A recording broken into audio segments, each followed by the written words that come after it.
Hello, my name is Daniela Tiger, and today I'm going to spend just a little bit of time talking to you about my journey as an artist. My talk will explore essentially three different phases of my development. Earlier work that I made for other people when I was asked, or when I saw a call for entry that spoke out to me.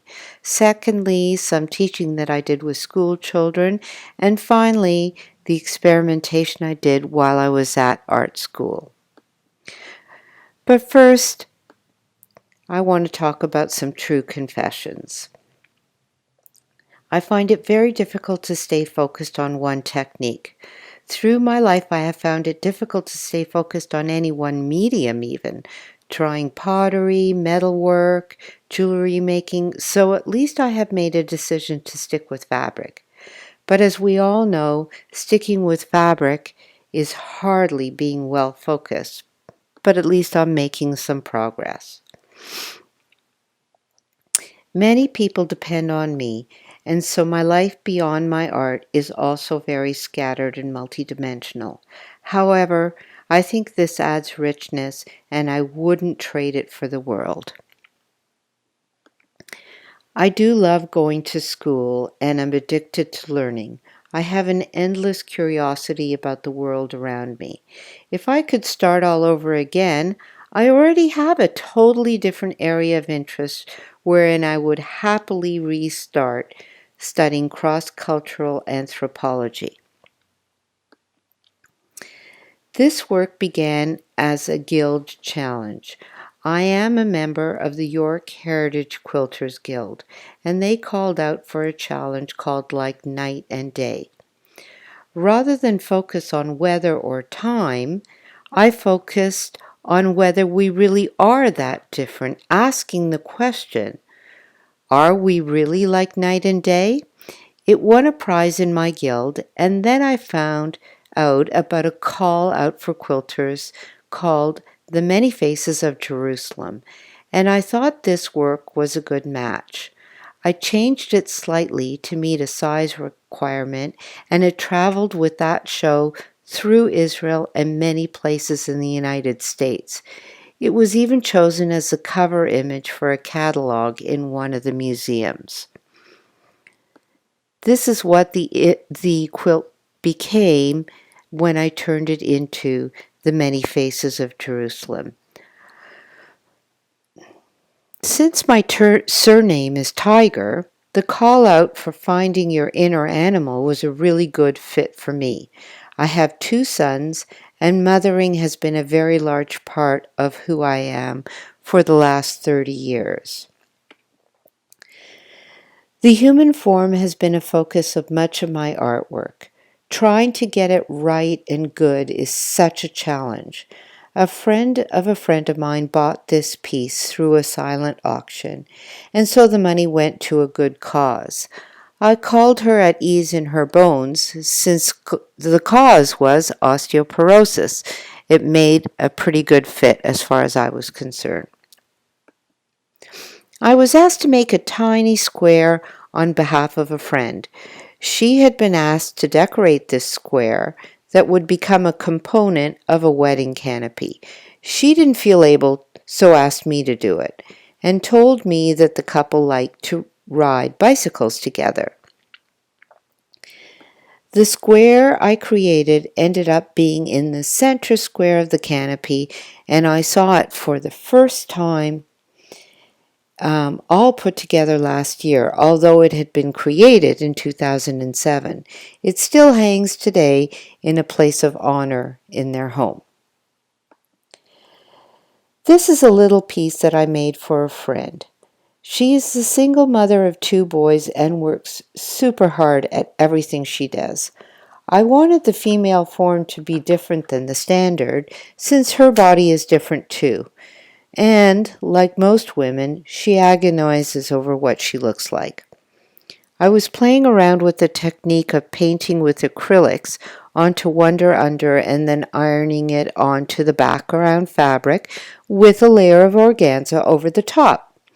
This is something I had been shown with abstract swaths of paint, but more about that later. Here's a detail. Here's another goddess reaching for the sun, but then this one was done differently. Layered and pieced cotton and silk.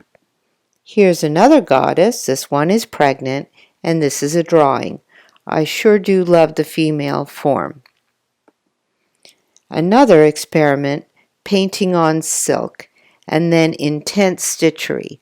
Although I thought it was just abstract forms, I have to say it looks like a female part in the end. This was inspired by a wooden sculpture that we have in our home, made by a wonderful carver.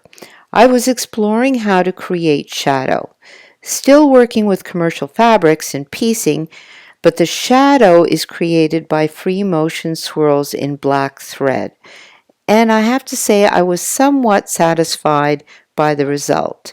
The piece I cut out from the front I sewed onto the back, and thus it became a two-sided quilt and was hanging from the ceiling at the Joshua Heritage Arts Center for the World of Threads show.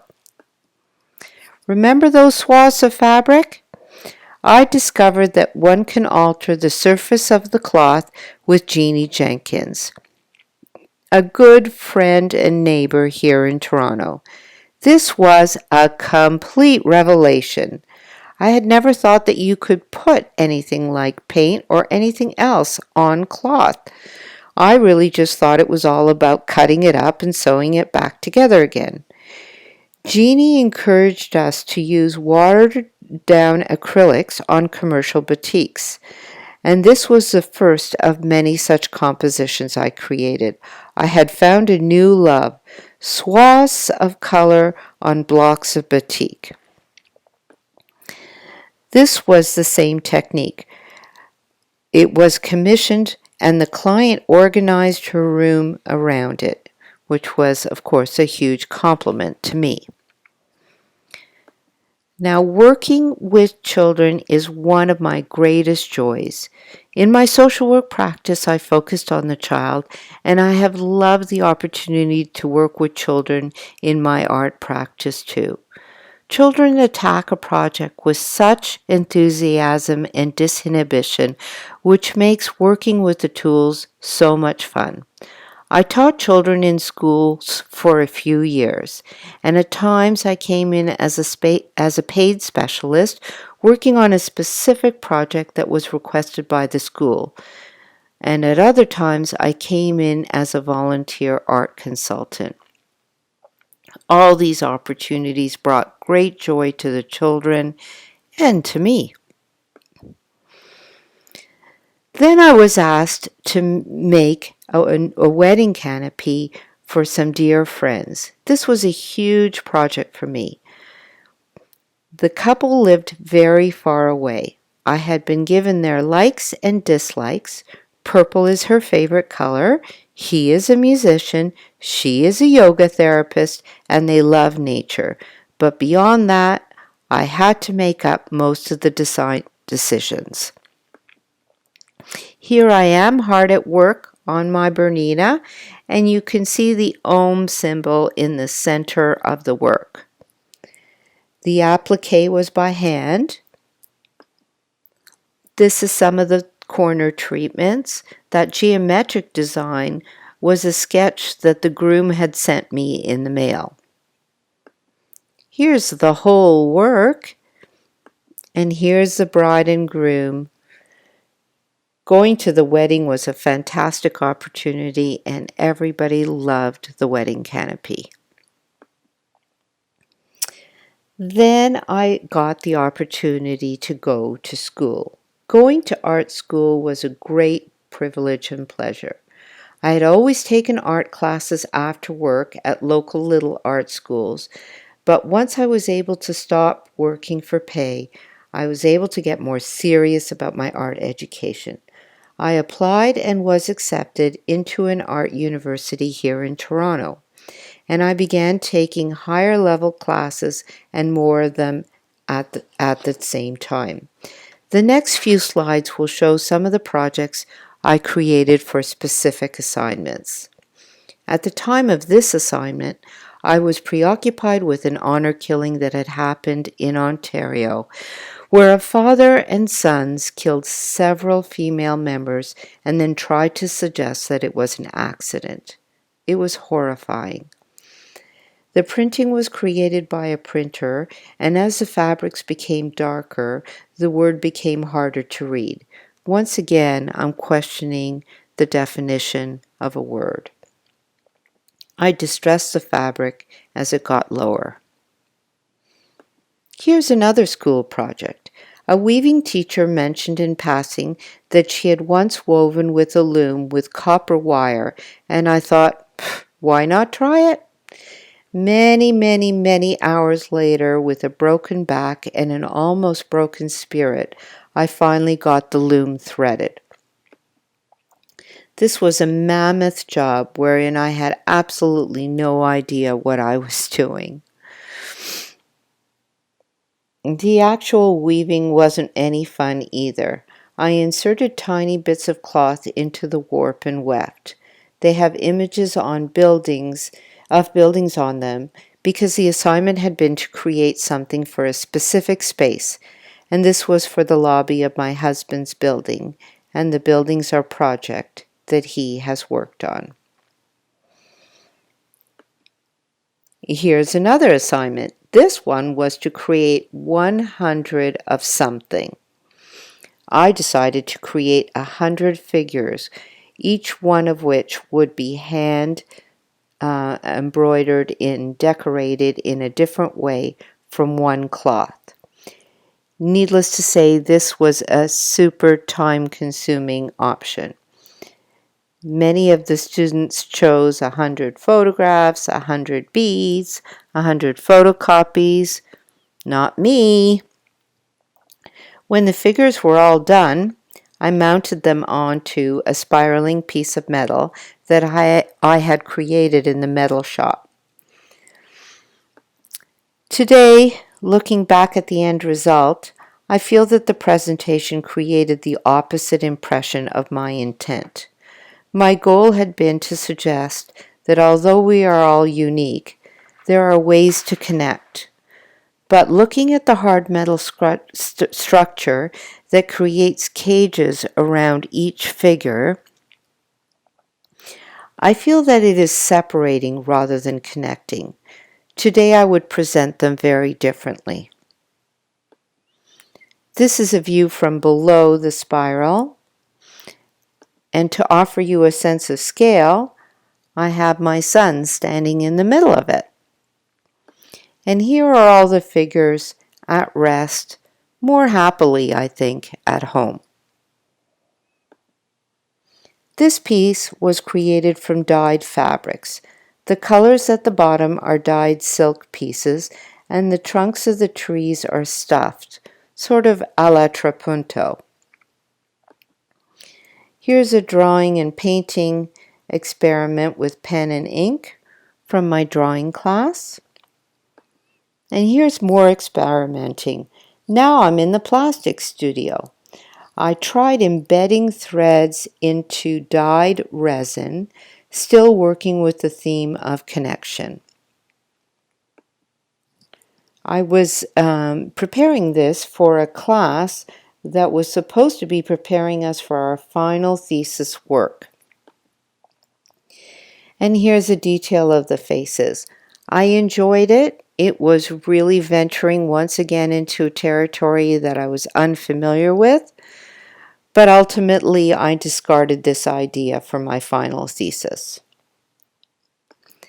In another class, our group was asked to create something for a ward of an old age home. I created what I called a deconstructed quilt, since the dyed batting was exposed and raw. The colors and the threadwork was intended to be fragments of memories, both good and bad, since as we age, that is our focus. Here's a detail of the work. The old age home has elected to keep this piece, and so it still hangs there permanently. For a while I was preoccupied with the theme of water, and this was something that I created with dyeing and painting and thread work. Here I was experimenting with not having a flat piece of cloth, ruffling it and sewing it so that it would be gathered. One thing that I discovered right away was that you'll lose a lot of square footage if you're going to be working that way. This jacket was also meant to represent water, and truth be told, I've rarely managed to make anything that is actually useful as a garment. So, although it is far from perfect, it was the closest I had ever gotten. Here's a detail of the shibori collar. Working with a whole circle pattern that I had made after seeing one on another student, I decided to try to duplicate the pattern, and here are some of the students that were my colleagues modeling it. The fabric is cotton, and I just have to say what a pleasure it was to work with these young people at school. And should you ever have the opportunity to do it, I would strongly urge you to go for it.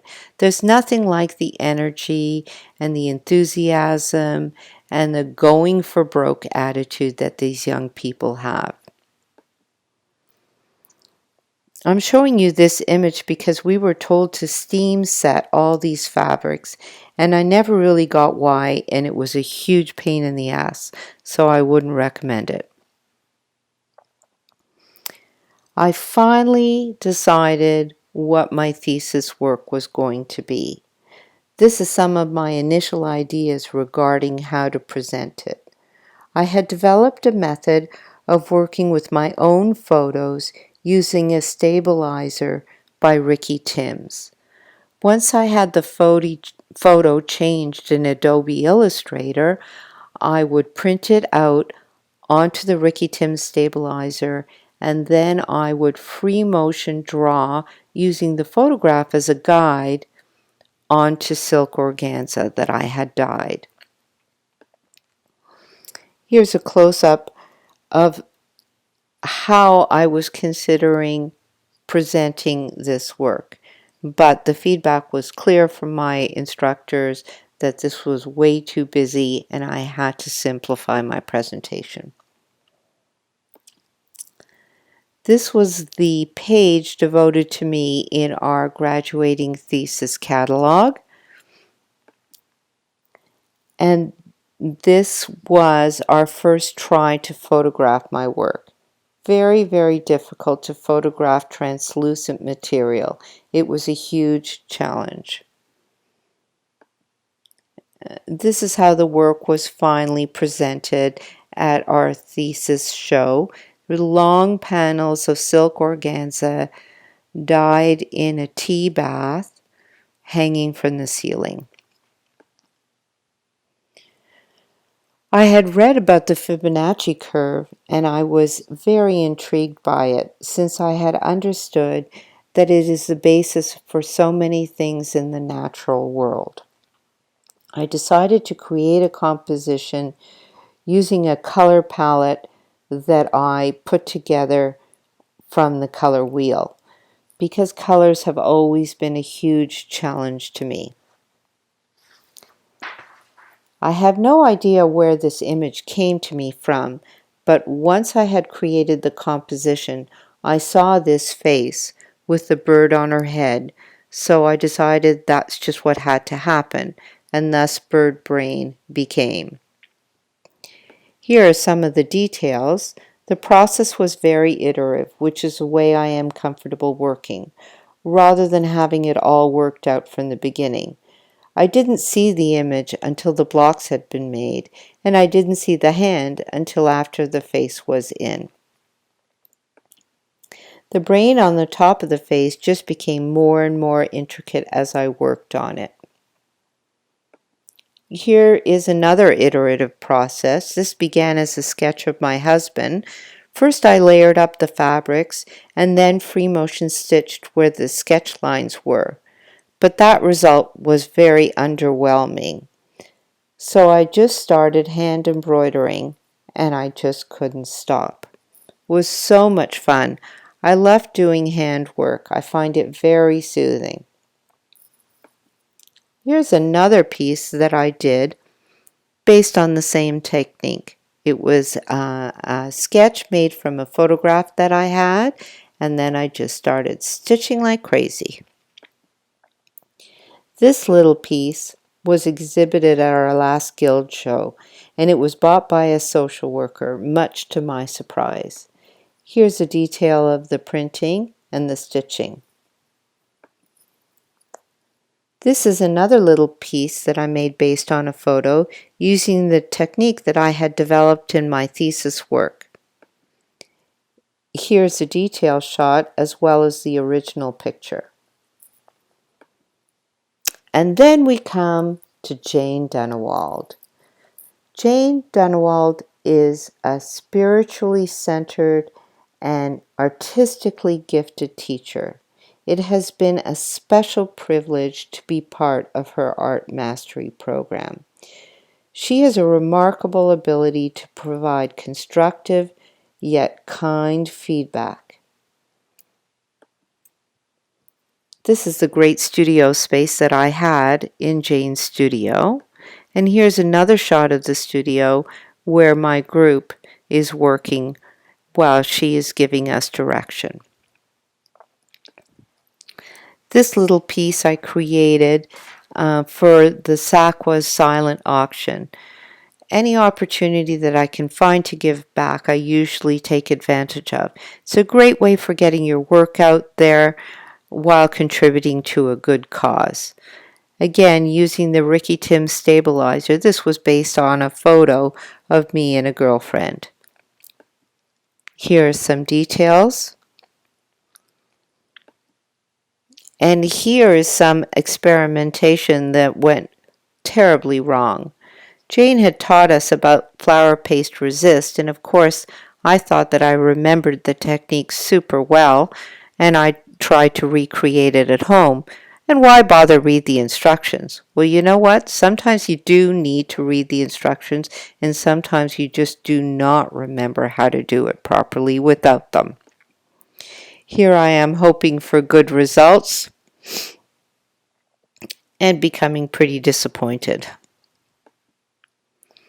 This is one of my final pieces called Lost in the Urban Jungle. I created this using many of the techniques and much of the direction that I received from Jane. Here's a detail. And here's another one of my final pieces. The figures are created with the stabilizer fabric method that I had developed, and the stitching in the tree is all hand stitching, but much of the layout and the background and the composition is thanks to Jane's advice. A lot of the techniques used in the different fabrics are from what I learned from Jane. I love the fact that I was able to bring so much to the table, and yet there's still obviously so much that one can learn from a great teacher. Here's a picture of my studio at home with my beloved thermofaxes. Thermofaxes and their printing method was another aha moment for me that Jane taught us. I love how easy it is to take a drawing and create a print out of it. At this point, I have a huge library of my drawings in thermofaxes. Here's another one of my final pieces where I used a lot of my thermofax prints as well as painting and stitchery. Here's a detail of that piece. This is a small fun portrait that was also done with the help of Jane. She explored discharge printing, and I have created the portrait using a discharge paste. Having difficulty leaving well enough alone, I covered the portrait in hand embroidery. Most of my work tends to be dark, but this one I found to be a bit more joyful and fun. Here I am free motion quilting with my beloved Bernina. At this point, she is an extension of my arm. Here is a work in progress, and this is the finished piece. This is a more recent piece of work that I have been involved with at home. Once again, learning all new techniques with new tools with Jane's encouragement. She suggested using Dynaflow dies and an airbrush compressor. There was a serious learning curve. At first, I couldn't even tell which end of the pen had the ink coming out of it, making a huge mess. But eventually, I was quite satisfied with the results. The circles are painted with a hand brush and Dynaflow inks, but then the black line, I use the air compressor pen. Finally, I wanted to show you a piece that I created for the Sakwa Call for a Show entitled Stories of Migration, Diaspora. This theme spoke to me because my family history paints a picture of a people who have had to migrate to new worlds several times, and now we are scattered all over the globe. Once I worked out what my plan was, I enlisted the help of my family and friends to model for photographs as reference points for the project. Here is the work in progress, once again using the water-soluble material on silk organza. To the right, it's soaking in water, and to the left, one can see it when it's dry with the paper being prepared to be sewed.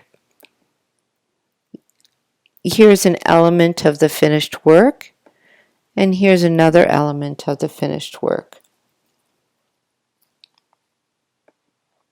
And finally, this is the whole project. I'm really proud to say that it has been accepted in the show and will be on exhibit in Washington in the Textile Museum opening in April 2016. I hope you get a chance to see it, and thank you so much for listening to my show.